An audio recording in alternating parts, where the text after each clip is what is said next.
hey, hey. Wait, I always forget. Oh, yeah, You're okay. right. I am. I don't know why. Okay. me. Okay. Hey, hey. We're back. We're black. We're extra chocolatey brown today because we have a guest. Ambition. Hey, Mandra. Hello, gorgeous. Hello. How you doing? I wish y'all could see, and you could if you watched our YouTube. Don't play us. Mandy's red lip is literally, I'm just going to call it Mandy Red. Because the way it's popping off the screen, girl, the girls just need to not wear it. It belongs to Mandy now. She owns it. Thank you. I got 20 minutes to get ready. Let me put on something that'll make me look like I had more than that. But I had to look good today, y'all, because we have got the most incredible guest in the studio. You probably may not recognize her by her face, but you will recognize her by the artwork, which is the human beings that she styles their hair for the red carpets in movies and film and television. Her work is all over the place. The inimitable Lacy Redway is with us today, y'all. Can we get some snaps? Yeah. Wow. Good morning, guys. By the way, favorite intro today. The theme song. I want that. I'm like, send me the link. I gotta put that on my iPhone. See, Lace, before you got on, I won't even shave myself, but I will. Like, they were like, what are you brushing? So I brush my locks. I don't know, but like my edges. See, the thing is, I don't like a slick down edge, but just like a little neat, because I got a little kitchen that balls up. So they was trying to shade me. I'm like, okay, the girl brushes her locks. And when y'all see me, you certainly give me my compliments. So I was like, don't cuff me brushing my locks. Girls are having a moment. Yes. So no one should be shading the locks girls because the way Chloe and Hallie have been coming through with inspiration, the locks girls own it right now. And you have the beautiful micro braids that I wish I could sit for. I don't have the patience, Lacy. Like my butt goes numb. I get tired. Yes. I don't know. Anyway, I'm just so excited you look stunning. Thank you. So you guys look stunning as well. Again, no one wants to listen to like black women be nice to each other. We gotta come on now, supporting each other. What is this? But one of the reasons we're so excited, so we're both Dove partners, and that's sort of the connective, I almost said connective tissue, but that kind of sounds gross. That is the bridge that has brought us all together. They have this new hair care line that is all about kinky, coily crowns. It's called, I forget what it's called. I'll re-record this. Crown collection. The crown collection. Thank you. Yeah. Mom brain. All good. But no, and by the way, I saw your Instagram this morning, you with your baby and your beautiful hair, whatever you did this morning. Yeah. I mean, you look great always, from what I saw on the Instagram, but that red lip definitely you need to tell me what that is. And then also whatever you did this morning to your curls, it looks amazing. I use the Dove styling cream. My favorite is I keep a spray bottle. I use the pattern spray bottle because it is second to none. It gives you this like nice mist, curly girls. If you need like a little, I'm like a potted plant. My hair is like a potted plant to me. I just need to like spritz it and zhuzh it. Yeah, refresh. And then I took that styling cream that Dove has and mixed that together in my little brush and just got some curls. And my signature is to take the back of my hair and just like shove it into whatever scrunchie is big enough to contain it. You know what I mean? But yeah, I posted this morning because I was up all night with the newborn and he was cluster feeding. 8-week growth spurt is no joke. And I was like, let me post this because first of all, it's funny that I'm about to be interviewing this icon who styles icons. And I needed to hold myself accountable. I'm like, if I post this, then I'm going to have to really put myself together for Lacy. Well, you look great, and congratulations on a new baby. And that curl the forehead is that curl cream is definitely doing doing what it needs to do. Doing the damn thing. We can say that here. It's not doing it. Oh, we can say that? Okay, yes, doing a damn thing. Like a podcast rule. There's no FCC here. Right? We cuss. So one of the reasons I just am thrilled to talk to you, Lacy, is because, your story is so incredible. You were born and raised in Jamaica. Well, not born and raised, but you were born in Jamaica and you moved to the U.S. when? When I was 8 years old. Okay. 8 years old. Yes, I love that you sort of have that. And I can sort of hear it when you said definitely. I think I heard that little Jamaican flavor come out because I have a lot of Jamaican neighbors. But I would love to just start off with your story because now, I mean, if you follow her on IG, y'all, which I highly recommend, because it's just like inspo and beautiful Black queens 4 days. I just love how, you know, from a young age, you talk about moving here from Jamaica, doing hair at school, Yes. and then sort of becoming who you are now. But talk about those early days and how you sort of got your start in the business. Yeah, so, you know, my journey, a lot like a lot of Black girls, you know, I started doing hair on myself because of a need. You know, I grew up in the 90s, so there weren't a lot of curl education back then, you know, how to take care of our hair. We were still, you know, on the cream, you know, on the relaxers. Exactly. Were you still on that? Same. And exactly. So my mom had someone relax my hair when I first came to the country. When I first came to Jamaica from 8. By the way, coming from Jamaica at 8 years old, you have no concept of what it is because back home we call, you know, America foreign. So we're like, you go in the foreign, you know, and then I moved into an apartment building and I thought the whole apartment building was our house because you just see like sitcoms on TV, like Cosby Show and everything. And everybody got a brownstone. Everybody's rich. So I'm thinking, wow, like we got this whole thing not knowing we're in this one small little 1-bedroom apartment, you know, and, you know, in this building. So my mom had someone relax my hair and my hair fell off because it wasn't a professional, you know, she just, and, you know, I forgive her because she didn't know. She was just trying to do. Why did she do that when you moved to the States? Because you hadn't had a relaxer till then in Jamaica? I want to hear about that. What was the... Well, my mom was already in the States because also a lot of, you know, Caribbean African, or foreign children, African children, you know, somebody in the family comes to America first, you know, and then sends back for the rest of us. So my mom came here and she was living in America and my sister was raising me in Jamaica as well while my mom was coming back and forth. So my sister would be like braiding my hair and prepping my hair for school in Jamaica. But in America, you know, it's a busier lifestyle. You need things to be easier. You know, we have to work, you know, and take care of our kids. So, you know, I saw you breastfeeding on the gram, you know, so, you know, and the relaxer was what was easier, what we deemed as easier at the time, because we didn't have the knowledge and the information and also just all the products that's on the market now that can service us. So my mom had someone relax my hair and my hair fell off, you know, so you know, being a foreign kid, you don't want to be different, you know, going to school. You already have an accent. You already dress a little funny because, you know, your parents kind of dress you kind of country. So, you know, for school pictures, I'm wearing like a church dress and, you know, and I got bubbles. Tiff, this is like your story. I know. Yes. What you guys call like barrettes, we call bubbles. Yes. So I'm wearing bubbles all over my hair. I got this church dress on, some sort of country shoes on my feet. You know, I'm already like a little different, you know, and it wasn't being celebrated, you know, to be different. You just want to kind of blend in and kind of be like everyone else. So the need came from learning. I just had to learn how to do my own hair because my hair broke off. So that's how I kind of started doing hair. And then when I was 11 years old, I started doing people's hair at school. I became the girl that braided everybody's hair. And that also became from just a need, wanting to just have my own money, not realizing that I was becoming like a young entrepreneur because I didn't know what that word was at the, you know, that young. But, you know, I was grooming myself to become a young entrepreneur and doing people's hair in school for like $5, $10 back when like, you know, the Iverson braids were cool and, you know, Moesha and, you know, everybody was getting their hair braided. Yeah. So that's how I started. And then, I went to traditional college, to do communication. I thought I was going to be a journalist and that's how I got my start too. No offense, but I'm glad I did. Listen, am I a journalist today? No.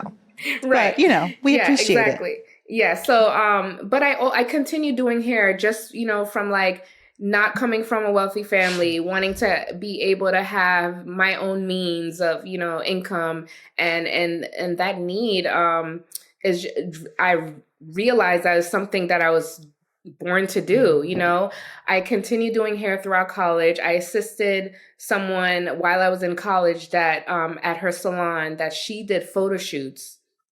And I assisted her, and I would just like stand next to the photographer and fluff the hair, you know, when it's out of place. And I just love being a part of that process, like seeing the start to finish, like, you know, seeing how we started. And then this, you know, it turns in it. We were doing like hair packaging at the time. So we were like doing the hair extensions that you buy at the beauty supply store, like the girl that's on the box. you know, you were taking pictures for the package. For the package. Yeah. And I was her assistant.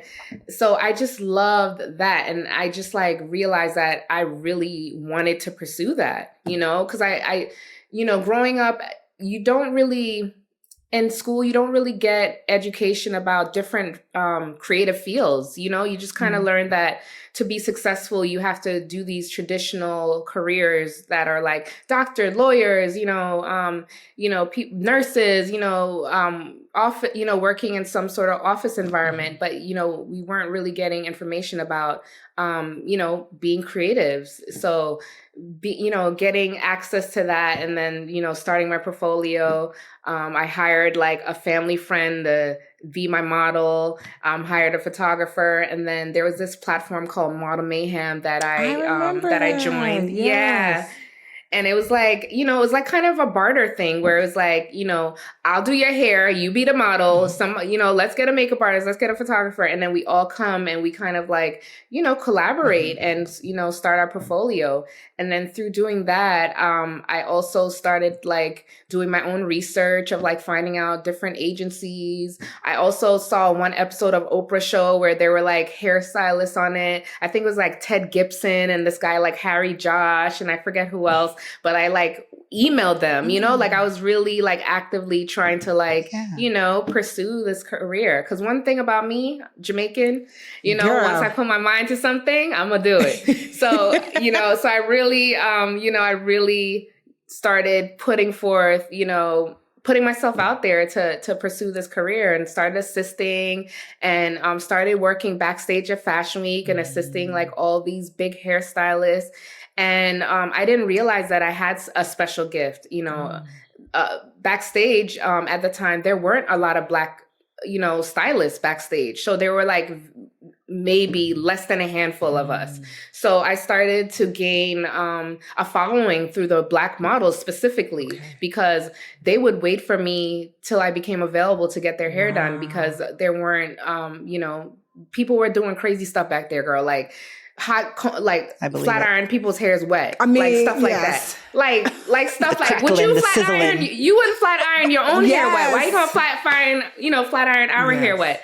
So like just crazy stuff like that was going on. So I gained a following with the models and I then eventually, I also did a lot of photo shoots. So I started my career in fashion editorial before I became this like celebrity hairstylist, And I'm like air quoting because I still, when people talk, yeah, I just see myself as Avery's mom. So it's like, I still like when people, like as their introduction, like I'm still like, very, very humbling, like grateful for how far I've come. But yeah, that's kind of how it just evolved. And just through word of mouth, being a professional, well, today I was a little late. Sorry, guys. But, in general, I try to show up on time to your own kitchen. To my own kitchen. The nerve. But, just through good work and good work ethic and hard work and also like, as I mentioned backstage, I didn't realize I had something special because there was a moment backstage where I saw the difference. I was like jumping in and I started braiding someone's hair, and then I grew a crowd around me from the other assistants. They stopped what they were doing to watch me work. And then that's kind of also where like solidified my stamp of like, oh no, we got to get her back every season. Like make sure she's there, and yeah, just through that, it's just really how I've gotten here, just through hard work and, people just wanting to work with me. Yeah, if that's not like a testimony about the power of, as entrepreneurs, I think what's holding so many women back is the sense of, well, there's a lot of hairstylists. There's already a lot of bakers out there. There's a lot of people who do such and such. Why there's not enough room for me? And it's like, you made a name for yourself. You hustled hard and you found like what made you special and unique and then leaned into that. Yeah. That's incredible. One of my friends calls it, she calls it sauce sold separately.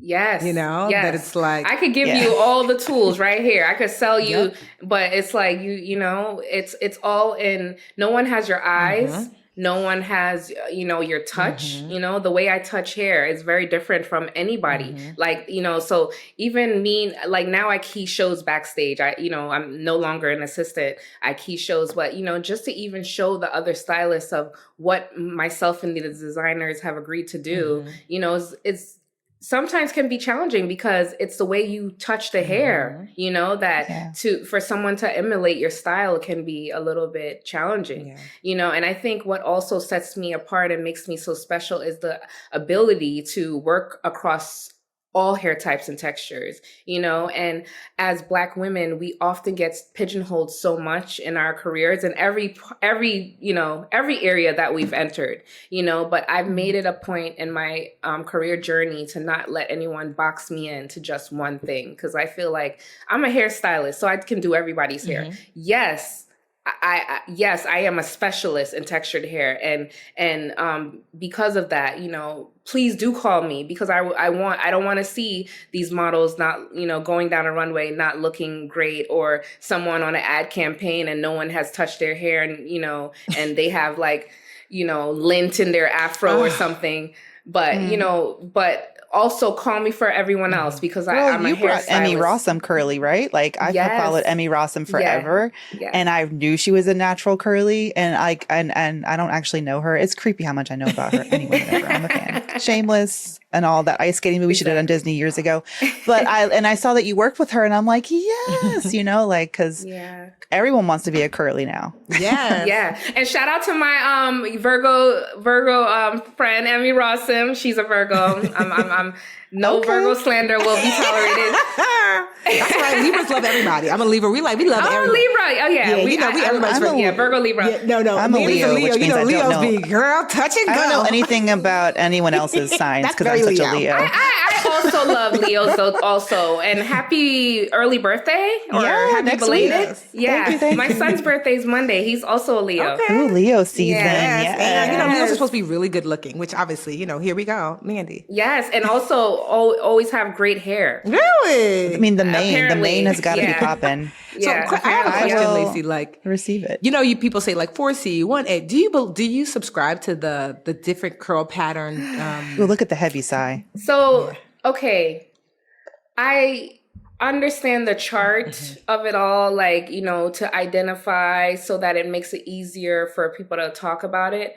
But there's still so much like stigma against like how things are categorized for us because we are still 4, right? Like majority of like women that look like us fall into 4. So it's like the one pattern is like the straighter, more, and then the kinkier you get down the range is the 4, So I think language wise, there's still room for improvement of how we can categorize our hair.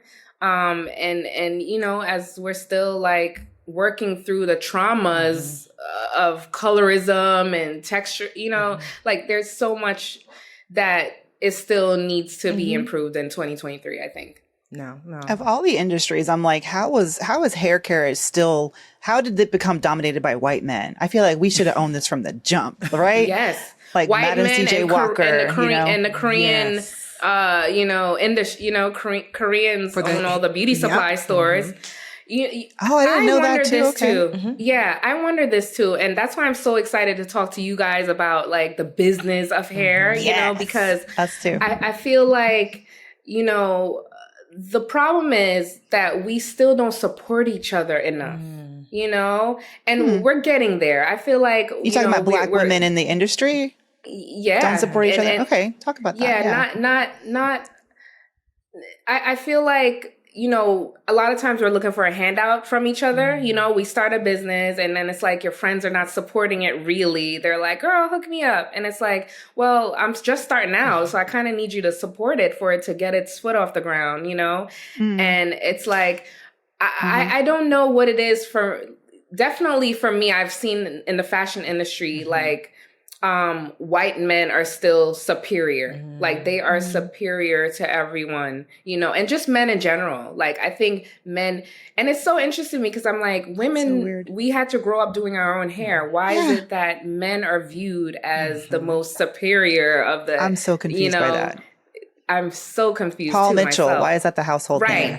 Exactly. It's like women are cooking in the household, but then you look at chefs, it's white men.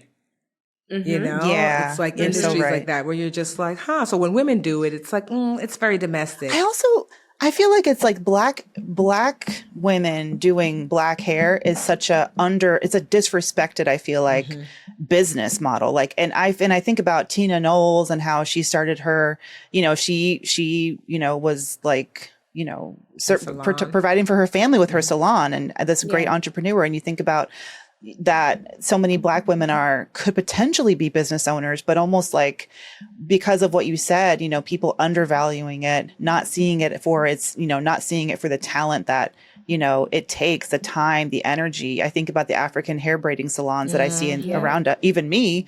I walked in, I went to my cousin was getting her hair done at an African braiding salon here in Westchester. And it was just like, it was run down. It didn't look like, they had enough to like really make it look beautiful. And I'm like, this is art that you're doing. It's hard work. And I feel like maybe that is part of it as well. And it's a damn shame. And I hope that people like you too are showing this is an art form. It requires hours and hours of labor and love and detail and training.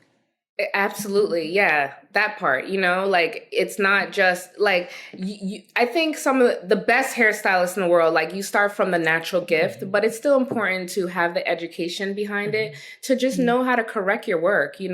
I do see sometimes like, stylists that I could tell don't really have formal training by the way they even hold a shear, like I could tell they don't really know how to correct a haircut. It's just like, it's good to have the gift, but it's also good to not like ruin someone's hair, to just have the information to correct color, to correct a haircut.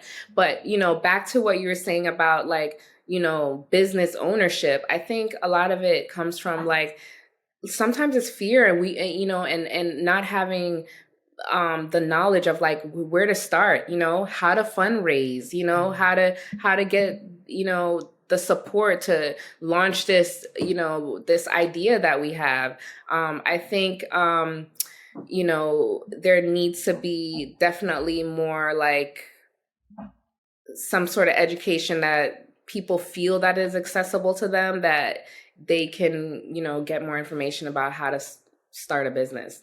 An example. So I want to talk about, I know that you didn't follow the start your own salon route, but I do want to talk about, you're an entrepreneur like any woman is in her field. You have to figure out what is fair for you to be charged for the time that it takes. Yeah. Can you talk about how your like approach to, how you sort of approached your pricing and your rates early on, and when I always ask so many questions. I have so many. But anyway, I also want to talk about like when did you feel like, okay, I'm a business, and I am providing for my family with this, but start up from the beginning of how you decided what to charge people and how to sort of grow up with that over time. Yeah, I think I always approached it as a business. Back like even before, like I said, knowing the word entrepreneurship, I think you took yourself serious. I think I always kind of took myself serious. I don't know if it's the Virgo in me, like where, like we very like we aspire to be as organized as we can be. But I always, I always kind of approached it like a business and knew that I had to like reinvest into myself, to get myself to the next level. But I think wanting to grow is how I knew that I needed to go to the next level. And like, each time that I go to the next level, I I would say like starting out, you know, doing hair and then wanting to work in the fashion industry, I knew that I had to like have representation or like have a portfolio. And those are the next steps that I took towards like, you know, becoming a business. And then once you do that, you have, you know, sometimes you get an agent that helps manage you. And that kind of just also helps create the business. I didn't even know you needed an agent to be a stylist. So how does that work? How can that help you? And how do you get noticed by an agent? With your portfolio, I'm assuming? So now I would say in 2023, it's very different from when I started out in the industry. Is it TikTok?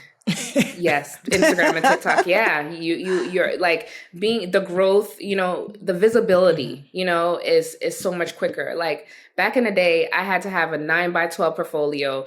I had to drop it off to different companies or agencies to say like, hire me, look at my work, look what I can do. You know, like the audition of it all. Picturing Top Model when they had to go to go Yes, exactly. You want to be on the go sees. Smize. No, yeah. But so it was a lot harder back then to sort of like get noticed. But now you just have to go viral and a celebrity will DM you like, hey, can you come do my hair? You know, and if you're smart about it, you will, you know, create a business. You will, you know, get some business cards. I wish I had in front of me my first business card. I still have it. It's so cute. But yeah, I think you just have to take yourself seriously, you know, to really become a business. So about representation, you don't have to be represented. I don't think that's anymore that it's necessary. Back when I started, it was because most of the big companies you wanted to work with, like let's say you wanted to work with Macy's or, you know, Bloomingdale's or any of those companies, they worked through agencies because you kind of have to like be a vendor to work with certain brands. And it would make it easier as, you know, someone that is like, you know, doing a 1099 to, you know, work with a company that, you know, it'd be easier for the payment, you know, the payment structure of it all. Because they wouldn't take you as seriously. They would kind of like try to downgrade your rates that you were asking for. And just even learning back to your rate question, like learning the rates, it's honestly, it's a game. I'm sick of the game in the industry. I wish there was like a chart or something that is like a standard. The part of the industry that I work the most, which is fashion editorial with celebrities, we don't have a union. And this is something I've thought about, you know, working towards, you know, for a long time. So we don't have the protection. So like even now with like the writer strike and the actors striking, it's not just affecting them, it's affecting, you know, artists. I have a lot of friends that are not working, especially the ones that live in LA that primarily work in that part of the industry, because regardless if they have an agent or not, if that stuff kind of happens in the industry, it affects all of us, not just the actors. And we're not getting those rates that they get, because when Netflix launches a show or Disney Plus or whomever launches a show, we're not privy to how well the show's doing. They're kind of like capping our rates at a certain amount, you know, because, you know, they don't see what we do as important as they see what, you know, the actors and, you know, whoever else contributes to the projects. But, you know, the beauty part of it, which we are in charge of, is so important because we're image makers. Yeah. We create, you know, what, you know, these women and people look like, you know, like we help solidify their looks. And because of what we do, it helps them get beauty campaigns and get, you know, ads and talked get different. About. And plus you make it believable. You know? I think about Shonda Rhimes', right? Bridgerton. That like, if the hair is not right, it's like, well, what's going on? I'm distracted by the fact that like, why she look like that? You know, like the hair in Queen Charlotte. Yes. Come on now. Have you seen it? It's just amazing. I haven't, but I've seen the visuals, photos on the internet. Yeah. Because there's nothing worse than watching a thing and being distracted by, that's a terrible wig. You know, or like nothing that worse for me, honestly. I don't like it when I feel like it's unbelievable that, like, for example, Insecure, I love that show. But I'm like, if Issa was so broke, how could she afford to get her hair snatched like that? And I'd be so mad. And I'm like, all the fashions. Girl, yes, I'm like, how does she have time to thrifting? I'm like, girl, that is not just regular thrifting. That's not from the Goodwill. I feel like black women's hair on TV is like the too big for Manhattan apartment. Like, I'm always like, could she have done that on her budget with the time that she had? Anyway, I digress. Go back to rates for a second. So does that mean that the agency will set your rates for you? They'll tell you, like, depending, I don't know. Explain that. Depending on where you are in your career, like, obviously me starting out where I told you I was charging $5-10, like today you can't get me for $5 to $10. That was baby Lacy, okay? That was in baby the schoolyard, right? That's baby Lace in the schoolyard, right? But yes, essentially when you work through an agency, there and sometimes the brands have their rates come in, like it's still kind of a game to me. Like I get annoyed with it all, the rates game where it's like they'll come and they'll ask for your time, but instead of disclosing what their budget is, they're asking you how much you charge. And I've been on jobs where I've seen rate discrepancies, where artists talk to each other, because we're trying to also protect each other, and someone else is making more than you're making or vice versa. And that shouldn't be. If we're on the same job doing the same project, it should be the same across the board, So there's still that that window of like not knowing and not they're not disclosing the truth about how much they have set aside for you to work. So they're trying to like cut corners, and usually when they cut budgets, they try to cut it from us first. So yes, agencies kind of help as the buffer between you and the client to have those conversations, to agents and managers. I think nowadays as an artist that like is maybe like a content creator or influencer, stuff like that, I think a manager is more useful than a traditional agent, which I started out with in a business, because what we do now is so much more complex than what they have come up to do. So essentially when you work with an agent, you get whatever the rate is that the client provides, and then your agency will charge a client a percentage of to book you. So they'll essentially make the rates twice. Okay. Like, they will make, 2 rates off of one job, because they get a commission from they get a commission from you as well, and then they charge on interest. Yes. So for me, over the pandemic, I've decided to start my own business, where I decided to bring my business in-house, because as we're talking about growth and how did you decide that when, which, and what, I started to realize that I was the business, that it didn't matter what the umbrella was. I could be at, I don't know. I'm looking at stuff around my house to name like something. Alexa.com. I'm looking at my Alexa. Don't say Alexa. What time is Alexa it? be like, yes. I know. Well, I plugged her out for that reason, because she gets too involved. Yeah, she's listening. The black in me is like, girl. I'm like, girl, I was not talking to you. Alexa, and I'm really having a conversation with Alexa, like she's probably a Leo too. Yeah.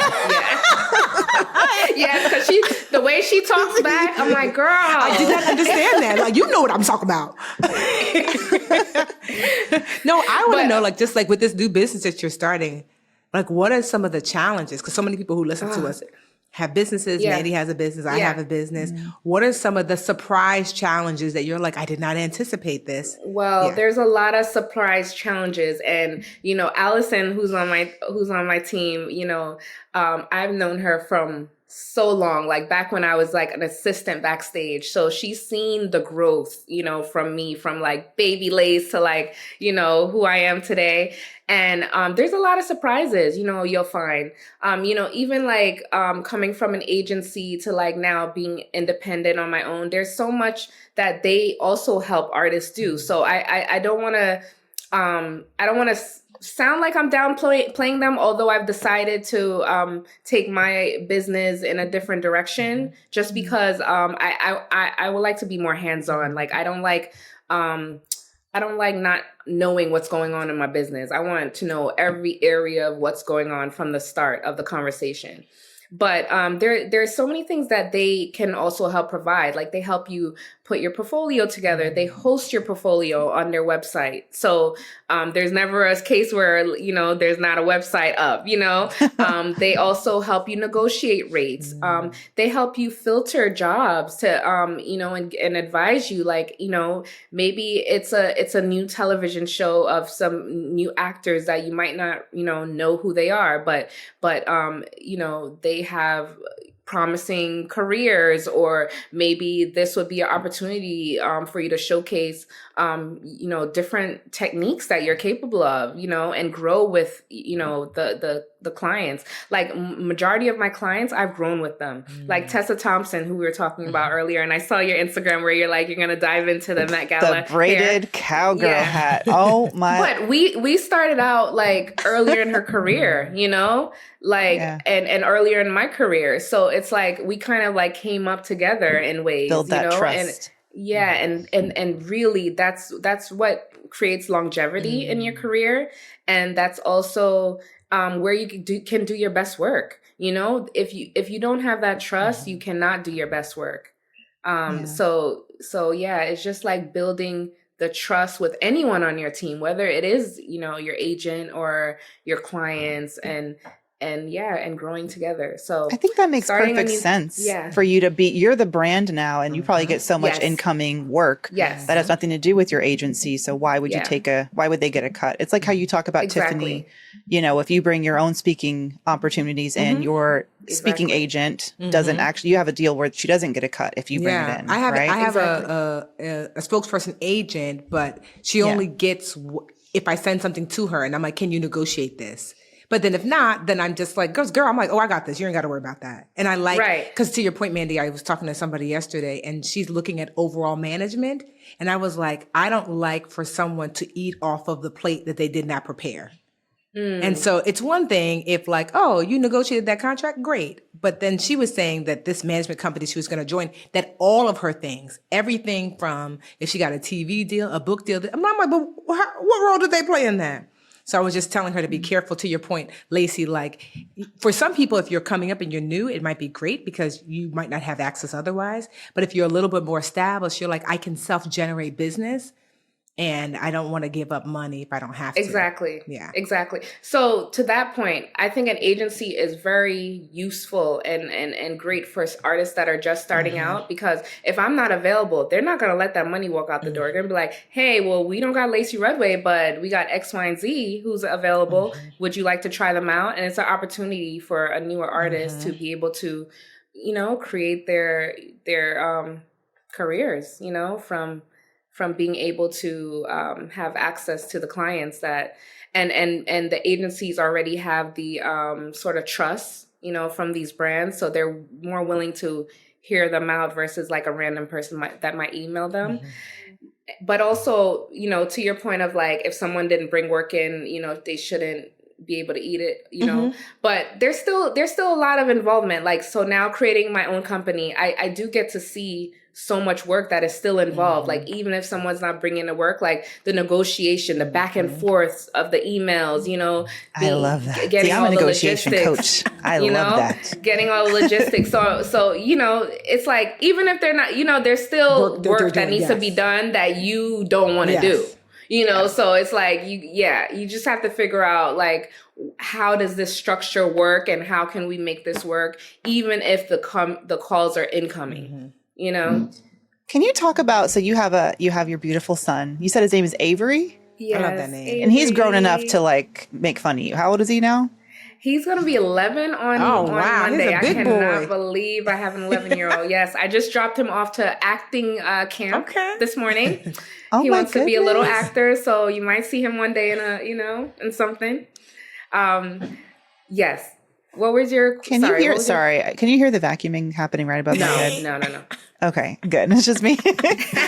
We have a nice, like, quiet vacuum, but they bring their own, and it's like industrial. Ooh, like the foundation luxury. shakes. You deserve luxury life. You got a cleaning lady? I do every Friday. Good for you. because we finally got universal pre-K in my area. We are now saving like $1,500 a month. That's right. On daycare. And I was like, now we can afford a cleaning. Yes. Yes. So every Friday, but you'd be amazed. By Sunday, it is a shit show. You probably wouldn't be amazed because but oh my God, I'm embarrassed. But anyway, I was going to ask about your son. So as a hairstylist, I see, we follow you, I follow you on IG. So I see that, you're traveling, you're probably bi-coastal, and that can be tough when you have a little one. Yes. So is starting your business, is that offering you more balance? I hate to use that B word that, no, mom balance, but you know what I mean?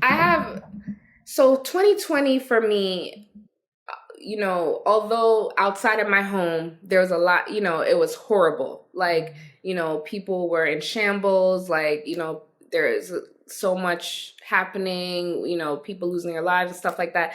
But it created an opportunity for me to restructure my business. So my motto is like work smarter, not harder, so Amen. It allowed me the time to kind of slow down, to really fine tune and realize what is my end goal and how do I want to go about approaching this. So it did afford me more balance where I started to rebrand in ways where like I was doing more endorsement things versus like going outside and working on set, where I can sit in the comfort of my kitchen and do sort of, something like this, although I'm not being, this is not, this is different. This is just, but, doing more speaking engagements or consulting work, I also started like, consulting beyond consulting with hair care brands like Dove. I dove into, video games. Consulting in video games. Isn't that crazy? Have you ever played The Sims, Tiff? No, I've seen it, but I haven't. I've never played The Sims either. No, but anyway, I have friends who are obsessed with it. Yeah. And I was like, and you consulted with them on like the black characters, right? Their hair. That is so dope. And it's so crazy to me though, that in 2023, there still was a gap. Can you imagine? In that space. Well, look at who does video games. It's some what's crazy is that like, to your point, like I did this big old campaign. I mean, like they flew me out to LA. They rented some mansion. I get to set and they're like, so you're going to do your own hair and makeup, right? I was like, there are 30 people here and I know you spent so much money.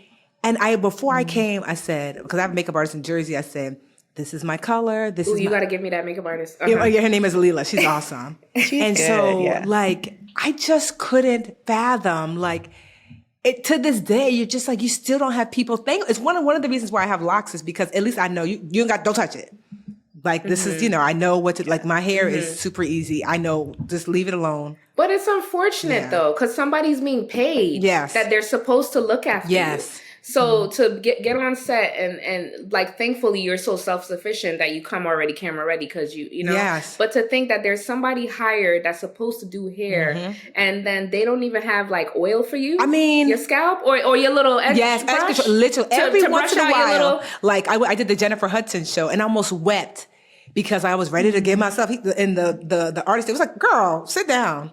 He was a Hispanic man. I mean, the edge control I use now is something that he suggested. It was just, I was like, amazing. I forgot that there are people who know how to do beyond, one or two, whatever, great hair. And so I just it's just really crazy and unfortunate. And I'm like, I'm sure you've seen that in your industry over and over and over. Like, do you see any change in that more and more people are learning how to do? I'm part of the change. And I'm so grateful that, God has chosen me to be, part of that change. So I make it a point that when I do hire assistants, I try to keep it multicultural, but I have a weak spot in my heart for Black women because we're not getting those opportunities. So a lot of my assistants are Black women because I want us, it doesn't even matter if all the models are white. We still gonna be there. Don't apologize for that at all. Because so often in the past, I've been the only one on set. So I'm bringing people that also look like me and can and we could do everything. When you can master textured hair, you could master anything. You But know like what I you mean? said, So, like you said that, the training, and you got training, right? You went after did you complete your communications degree and then you decided to do? so I Did your mom decided make to you do drop it? out of college. No, I bet she loved that. dropped out of I dropped out of college and I just pursued I dropped out of college and I pursued doing hair full And when time. you got licensed, but then you said even through that training, you don't learn how to do textured hair. No. I had a cousin who did a Paul Mitchell school of hair, and then she was like, she's white, I'm half white, and she was like, Mandy, can I use you as a model so I can learn how to like do textured hair? Of course, she flat ironed it within an inch of its life, but anyway, but you don't get the training there. So where can people get? Are they changing that? Are you trying to be a part of that change too? Like, let's put this in curriculums. Yes. So I'm actually mentoring girls. I also like have a lot of salons have contacted me asking to come in to do some textured education for them. Bringing more stylists, in the industry that didn't have access to the type of work that, that I'm doing, and showing people the producers on set that, we are, available, call us when you need help, don't just hire the same 5 men, that you're working with. And then also, just like, doing a lot of education, and the visibility is what also is inspiring people to either pursue the career that maybe have known how to do hair their whole life, but never really knew that they can go this far, by doing hair and consulting. So just being, someone that's visible to people. I've had people like all around the world like DM me, like even mothers, to tell me that through my work has inspired them to, learn how to do their daughter's hair, or I've shown them how to do certain things, or they've tried to like, emulate something that I've done. So I would say the education is really what is helping to the shift. And then the call out, 2020 was a big year for the hair industry. Thanks to Black Lives Matter, calling out the industry and it forced brands to realize that they have to pay attention to us. They have to create products for us. They have to create opportunities for us, and they have to pay attention. We're not going anywhere. We're here, and we're also necessary. We're essential workers. Amen. We really are. So I there's still a lot of work to be done. As I said, we don't have a union, within the fashion editorial and, stylists that are working on celebrities. It's wild, so there is no protection for us.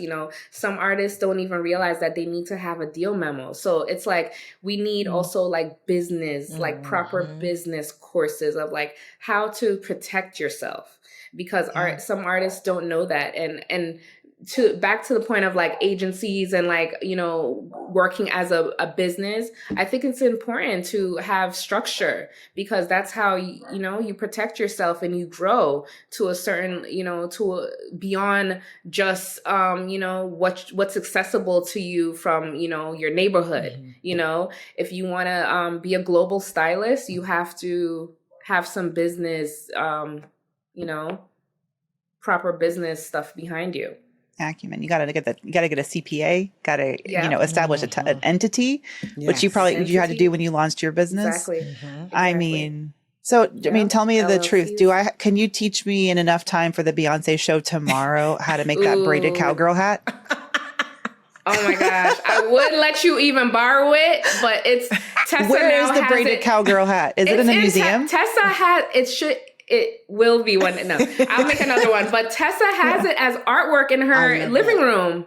Because you guys So I went over that. to her house. Yeah. So I went over to her house like a few months ago, and I saw it as art on her shelf, and I was so excited. Yeah. I mean, how many hours did it take you guys to braid? Oh my God. That was an all-nighter. still putting the hat together up until she stepped out of her car to go walk See, on now the red that's carpet. the reality TV that I want to That's see. yes. You know? That's what I the wanna that's the see. thing people don't realize. It was an all-nighter. It was me and two of my assistants. We stayed up all night creating this hat because it was like it was also like a last minute idea, believe it or not. You know, that we decided to do this. So whose idea was it? Yours? Me and Tessa collaborate so well. So okay. it's that Libra Virgo together. Okay, I was gonna say, like, who had to sell her on? Yeah. So I want to do a cowgirl hat out of Yeah. braids. Yeah. Well, it was everything. So our brains just gel. So I think Tessa initially like dreamt up part of the idea, and then we just love braids. Like we do so many braided styles together. Like we even had one year like a latex whip that for the Met Gala. Like the Met Gala is like the Super Bowl of like red carpets for me. So that's where I go all out. But yeah, we had to braid all these braids and then create the hat. That's amazing. I'm looking at it now. What's your craziest wow. celebrity hairstyling anecdote? You don't got to name names. I know that y'all don't name names in Hollywood, but oof. Crazy good, crazy bad, either one. Yeah.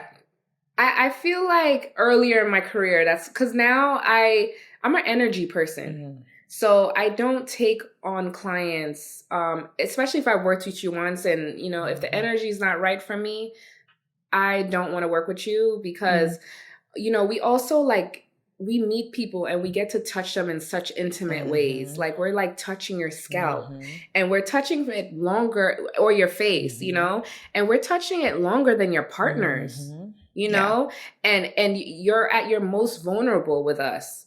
So that's also how we get so close to clients and also that trust and bond is formed because we get to see you at your most vulnerable, your rawest stage. I be telling all my business when Lila do my makeup. I'm like, and then.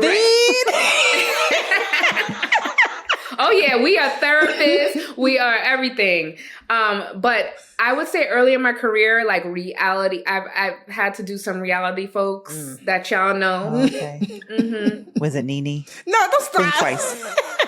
I guessed it. I ain't say all that. I'm just saying it's a mess. I'm not saying no names, but and she said, I won't be back. Let's just say that.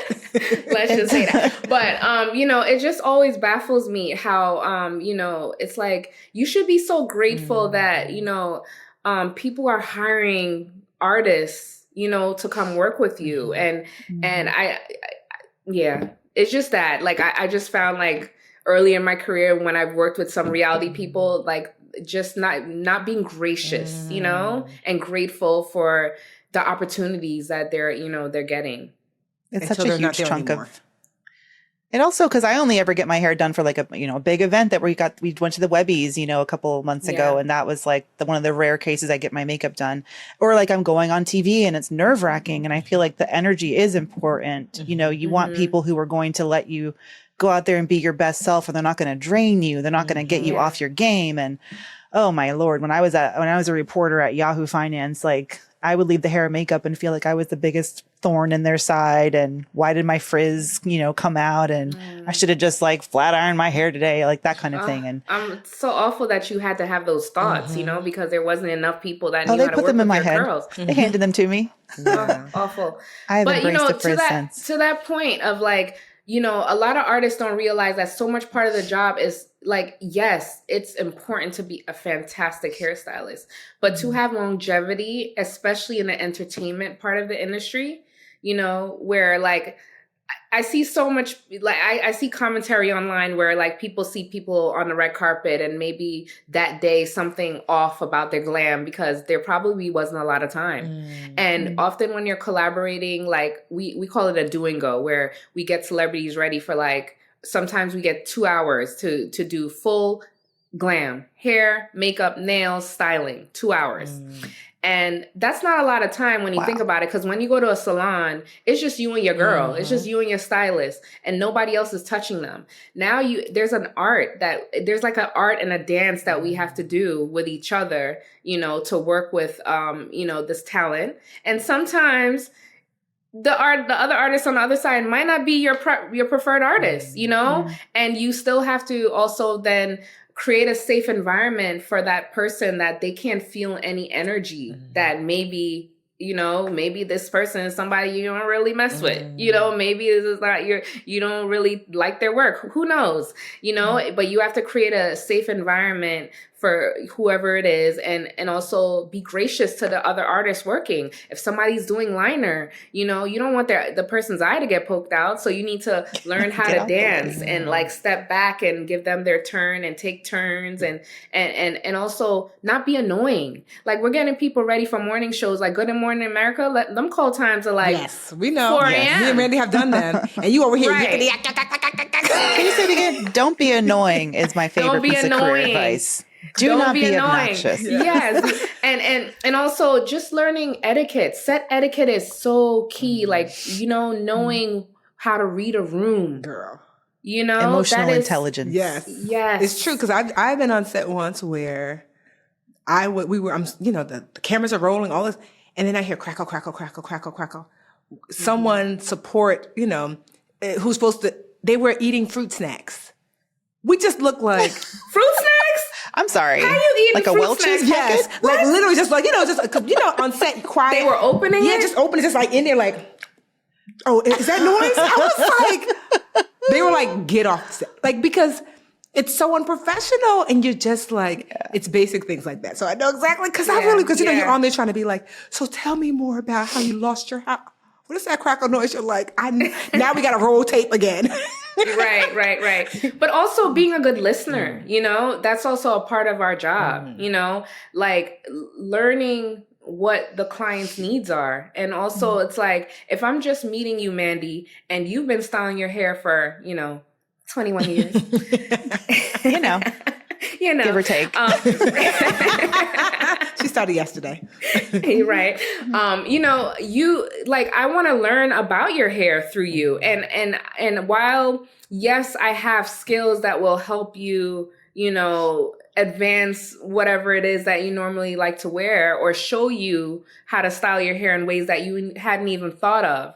But I still want you to feel and look like you, you know? And for me, that means listening and creating a safe environment where there's that trust.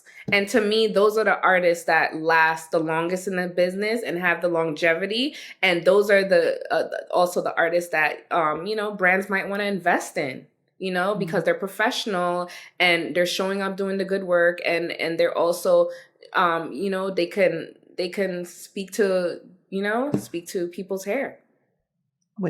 And I think it's so smart because Tiff, we've talked about this too in our business model and with Budgetnista and me with Mandy Money, like we're both in our different businesses. It's very much about us being the center and physically touching things and showing up physically. And it sounds like you too are thinking about with hair, like you have to physically be there. You can't be hustling every day doing like, you know, all this hair all the time. You're never going to see your kid, your work-life balance, all that. Right. So I think it's so smart to hear you talking about these other revenue streams that you have discovered as a business owner. I call it dancing for a dollar. You can't keep dancing for a dollar. No. But also, like, you know, the mom guilt is real, right? You know, Tiff, I don't know if you have any kids, but Mandy, you know, just like going back and forth to LA or, you know, traveling internationally, like I've been blessed that God sent me a little boy that is so, like, his awareness is just beyond my understanding. I'm like, who are you? Like this, like I can't even take full credit because it's just him, you know, and he's just so excited always for me and what I'm doing and so supportive. But I feel guilty because not only am, you know, the mom guilt, but I'm also like co-parenting now.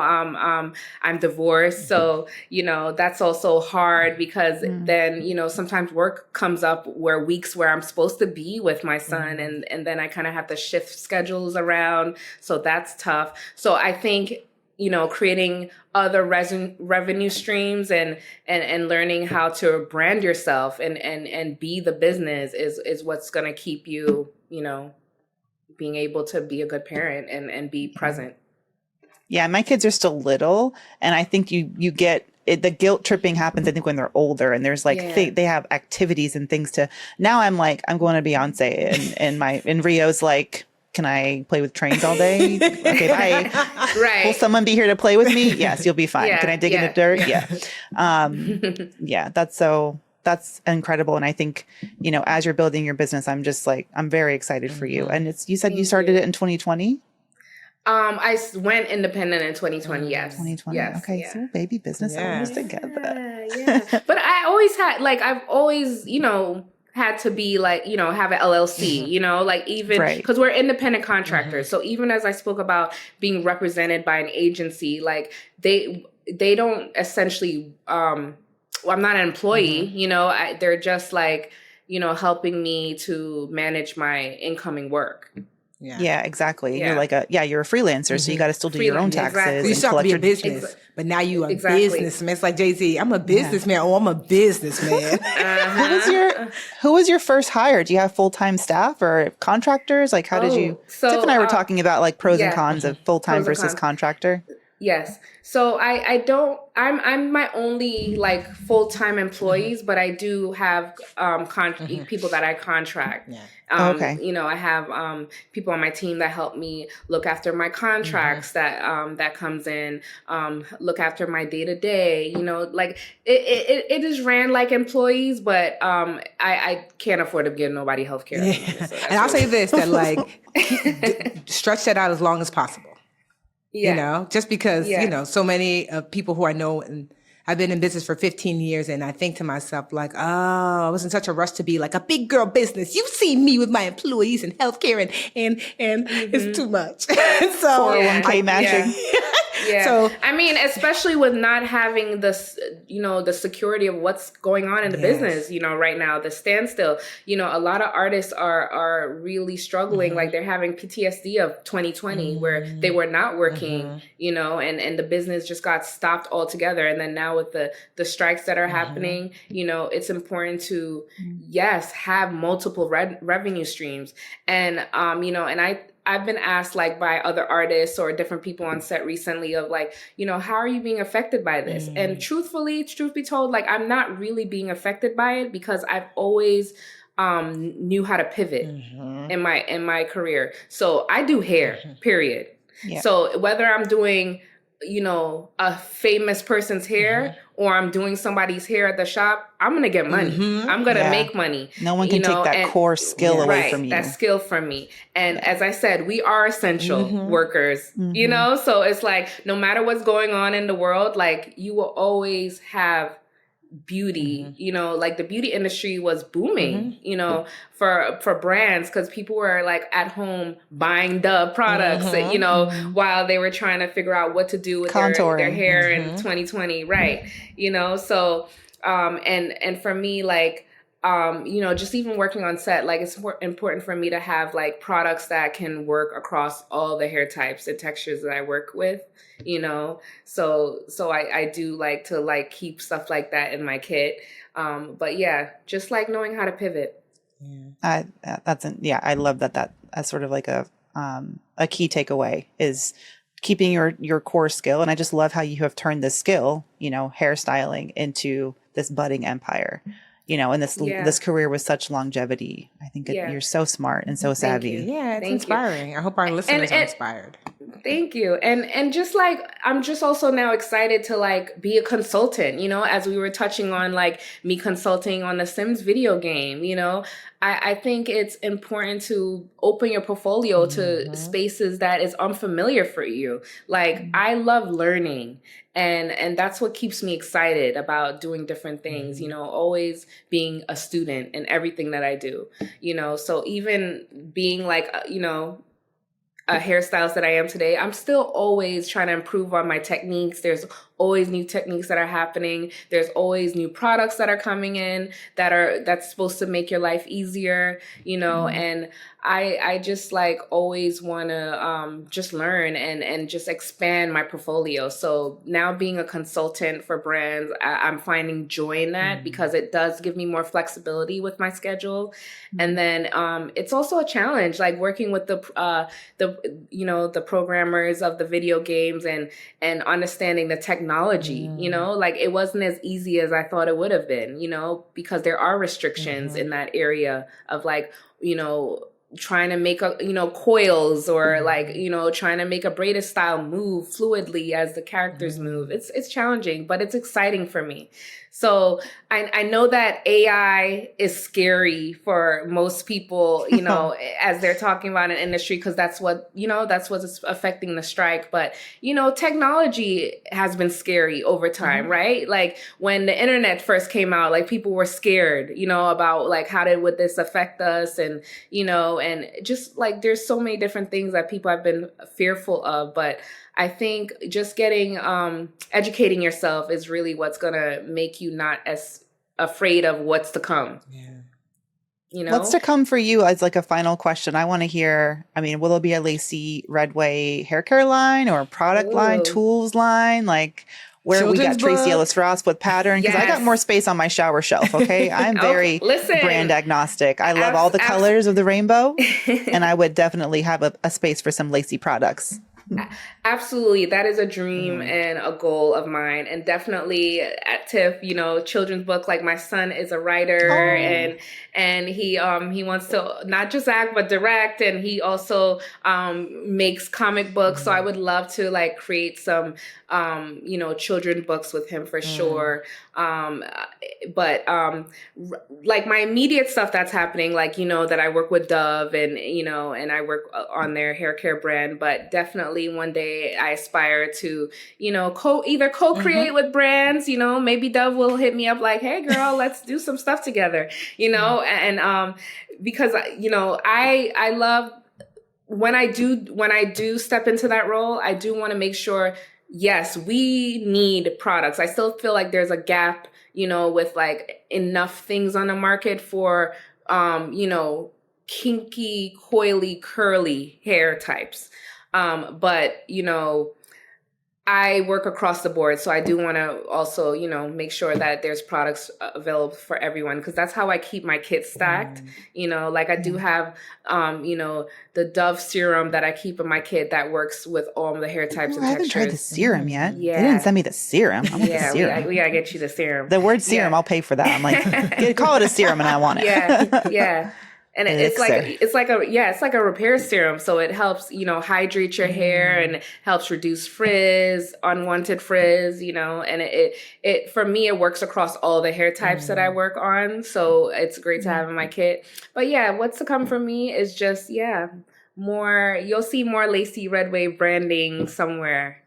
So I can't wait. So excited for you. Yeah, thank you. And you seem so well deserved and, like you said, so gracious about it all. I can totally see why people are like, I want to have Lacy. Like Priyanka Chopra is like, get me Lacy. I need her, you know, because your vibe is just so, it's just a ray of sunshine. It's like those sunflowers behind you. Oh, thank you. That's that Jamaican say, you know, Jamaica's like the most beautiful island. So it's like, girl, that just produces like, first of all, just beautiful people. And then, you can't so be Jamaican, come from this beautiful island. You can't be vexed. Yeah. Although, you know, some American people will beg to differ when you go into the Jamaican restaurant. Oh, well, that's different, girl. And you try to order the food. What you want? Like, patty done. When I have it. But you know what? Here's the thing. If she don't have, I don't want it because the food's not going to be good. Right. And she's honest. One thing where we are honest people. So if we tell you what you want, the leftover, girl, so like patty done. Come early. Right. The patty's done because it's delicious. Right. And we're not going to sell you nothing stale. Yes, exactly so. Yeah, we are very prideful people. I will tell you that. So like even in my work, like I gotta be proud of whatever I'm doing. So even in the collaboration, like being on set, you know, like being a hairstylist can be challenging on set because you have to make so many different people happy. You know, like you have to make the talent happy. You have to make the photographer, you know, there's very opinionated stylists, you know, the client, which is like whoever you're shooting for, and make everyone feel like you're giving them what they want, but still stay true to your artistry. That is a skill in itself. That sounds stressful. Yeah. Just hearing you say that. That's part of the art.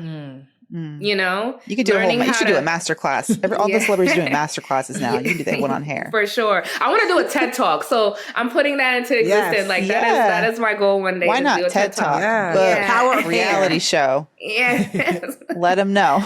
Yeah, but you know, it really though is a skill, you know, and sometimes it is hard for artists that are coming from a salon space to transition into the creative space because it's all those kind of set etiquettes and like learning how to do that dance and like learning how to maintain your voice and who you feel you are as an artist, and you know, again, making everybody happy, you know, with what you're providing.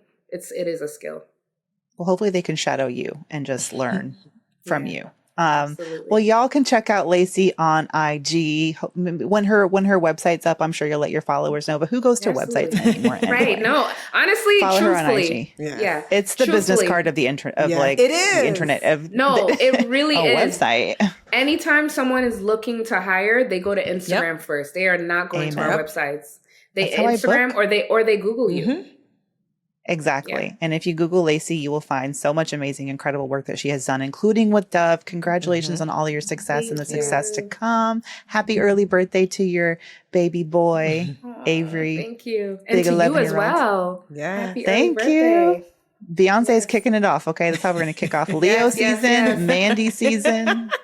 Yes. I And have then an Virgo following up. You'll get your moment, Virgo. All right, we gonna let you finish. We gonna let you finish. Beyonce's a Virgo, right? The Libras Exactly. are That's You why I got a have to whole bring it damn in. track on Renaissance, okay? You guys got Right. it. Virgo groove. Virgo's groove. I don't identify with it, but like I'm happy for y'all. Anyway, well, one day This I'm going to has been a joy. manifest. Lacy will touch my curls, and I will just get to feel I'm going to manifest it. Okay, I don't know how. I don't know where. I would love that. I don't think I'm going to the Met anytime soon, but we'll figure it out. Lacy Redway, thank you so much for just embodying brown ambition and for joining us on our podcast. It was such a pleasure to have you. It's been a joy and a delight. This was a Thank joy. You guys have been fantastic. Thank you so much for having me and for introducing me to your audience. Hey, BA fam. We're on YouTube. Woohoo! Thank you so much for watching. Please like this video and subscribe to the channel. And while you're at it, why don't you go over to that little bell icon and just tap that for us. Show the BA fam how much you love us. And that way you'll also get notifications when new videos drop. Also, share the channel with a friend. We're always like, tell a friend, tell a friend, tell a friend. And thank y'all so much again for all the support.